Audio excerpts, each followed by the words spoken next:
Bem-vindos aos Crimes e Mistérios. Hoje vamos aprofundar a história de uma das figuras femininas mais prominentes de sempre. Ela era o ícone de uma era, o rosto do desejo, e o segredo de muitos. Mas por trás do sorriso, havia um vazio. E numa noite de verão, Marilyn Monroe foi encontrada sem vida. E até hoje, a pergunta não foi enterrada com ela morreu, ou foi silenciada. Marilyn Monroe nasceu como Norma Jeanne Mortenson em 1926, filha de uma mãe instável e sem pai reconhecido, cresceu em lares adotivos, com sonhos maiores do que o mundo à sua volta podia imaginar. Aos 16 anos, casou-se. Pouco depois, entrou para a indústria do entretenimento. E aí, tudo mudou. Foi moldada pelos estúdios. O cabelo pintado de loiro. A voz sussurrada. O andar calculado. Marilyn Monroe não era apenas uma atriz. Era uma personagem. Uma construção. Filmes como Some Like It Hot e Gentlemen Prefer Blondes eternizaram-na. Mas o que o público via nas telas escondia a mulher real. Por trás do brilho, Marilyn enfrentava crises de ansiedade, depressão, inseguranças profundas e uma dependência crescente de medicamentos. 3 casamentos falhados, abortos espontâneos, rumores constantes e uma relação cada vez mais conflituosa com Hollywood. Queriam que ela fosse bonita, não que fosse ouvida. No início dos anos 60, Marilyn parecia mais vulnerável do que nunca. Mas também, mais perigosa. Porque ela já não era apenas uma atriz. Era alguém que sabia demais. Alguém que, talvez, precisava de ser calada. Era a noite de 4 para 5 de agosto de 1962, em Los Angeles. Marilyn Monroe estava sozinha na sua casa, em Brentwood. Ou pelo menos, assim dizem. A estrela de 36 anos foi encontrada sem vida, deitada na cama, nua, de barriga para baixo, com o telefone ainda na mão. A causa oficial: overdose de barbitúricos. Suicídio. Fecharam o caso rapidamente. Mas os detalhes da noite nunca foram claros.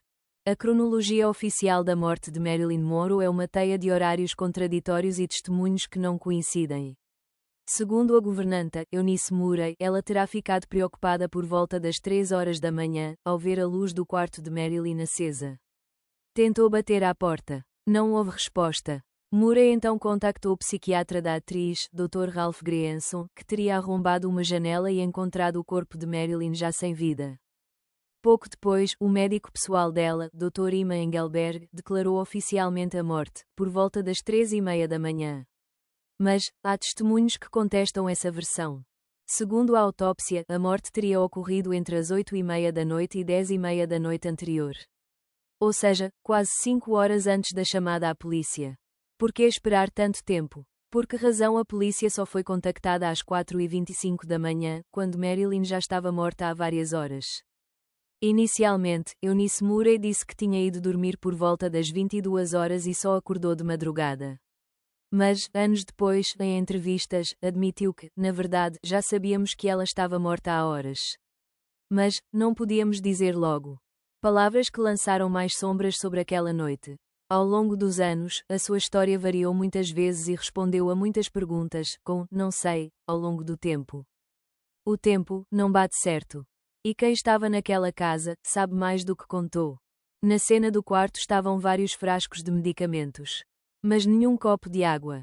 Nenhum líquido por perto. E os comprimidos teriam sido engolidos como? A autópsia revelou doses letais de Nembutal e hidrato de cloral.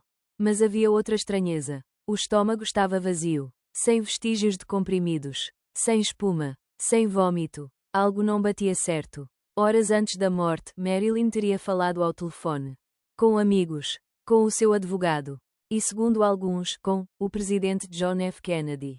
A atriz estava emocional. Insegura. Mas lúcida. Disse estar em perigo. Disse que ia contar tudo. Tudo o quê? Ninguém sabe. Ou ninguém quis dizer. Quando a polícia chegou, a casa já tinha sido limpa. E as histórias já estavam ensaiadas. O caso foi encerrado como suicídio por overdose. Mas até hoje, poucos acreditam que essa seja toda a verdade. A morte de Marilyn Monroe foi declarada como suicídio. Mas desde o primeiro momento, as incoerências gritaram mais alto do que a versão oficial. O relatório médico revelou doses letais de Nembutal e hidrato de cloral. Mas o estômago de Marilyn estava vazio.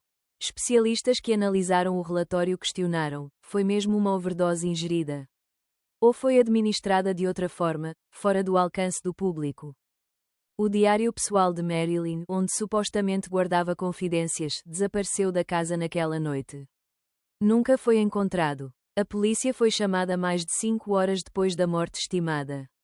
E quando chegou, não havia registro de chamadas anteriores.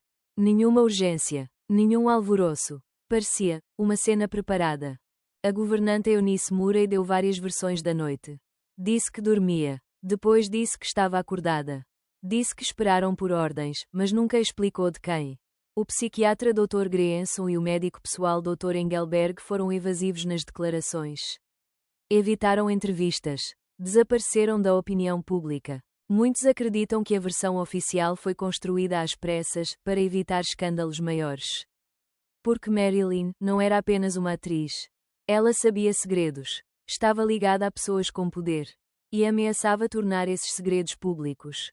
O silêncio foi mais conveniente do que qualquer resposta. Marilyn Monroe era mais do que uma estrela. Era um símbolo. Uma mulher poderosa, desejada, e ligada a homens que controlavam os bastidores da América. Homens como John F. Kennedy e o seu irmão, Robert Kennedy. E segundo muitos, foi aí que o problema começou. Rumores de que Marilyn teria tido um caso com o presidente John F. Kennedy circulavam desde o início dos anos 60. Depois, surgiram informações de que também teria tido um envolvimento com Robert Kennedy, o então Procurador-Geral dos Estados Unidos. Marilyn sabia demais. E dizia isso. Em telefonemas confidenciais, ameaçou revelar segredos de Estado, corrupção e detalhes íntimos dos irmãos Kennedy. Segundo testemunhos posteriores, chegou a dizer que ia fazer uma conferência de imprensa e contar tudo. Na noite da morte de Marilyn, há registros não confirmados de que Robert Kennedy esteve em Los Angeles. Testemunhas afirmam que ele foi visto a sair da casa dela acompanhado por seguranças. Outros afirmam que chegou a haver uma discussão. Mas oficialmente, ele estava noutra cidade. Outra teoria levanta a hipótese de intervenção da CIA ou do FBI. Para evitar um escândalo político ou uma exposição pública, Marilyn teria sido silenciada, e a cena do crime, manipulada. Um dos agentes da polícia de Los Angeles chegou a declarar, anos depois, aquilo não parecia um suicídio. Parecia uma operação encoberta.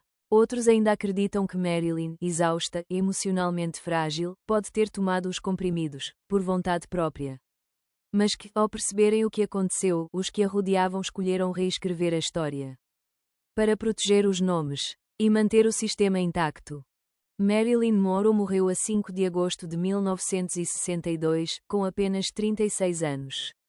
A causa oficial foi suicídio por overdose. Mas até hoje, ninguém parece acreditar totalmente nessa versão. Ela foi um ícone, uma mulher desejada e desacreditada ao mesmo tempo. Foi moldada, usada, descartada. E quando ameaçou falar, pode ter sido silenciada. O que realmente aconteceu naquela noite? Foi um grito de desespero? Um erro fatal? Ou uma operação cuidadosamente orquestrada para proteger os mais poderosos? A resposta, talvez tenha desaparecido com ela. Este foi mais um episódio de Crimes e Mistérios. Porque todo o mistério tem uma história, mas nem sempre uma resposta. E às vezes, a resposta está tão enterrada quanto o próprio corpo. E tu? O que achas que aconteceu a Marilyn?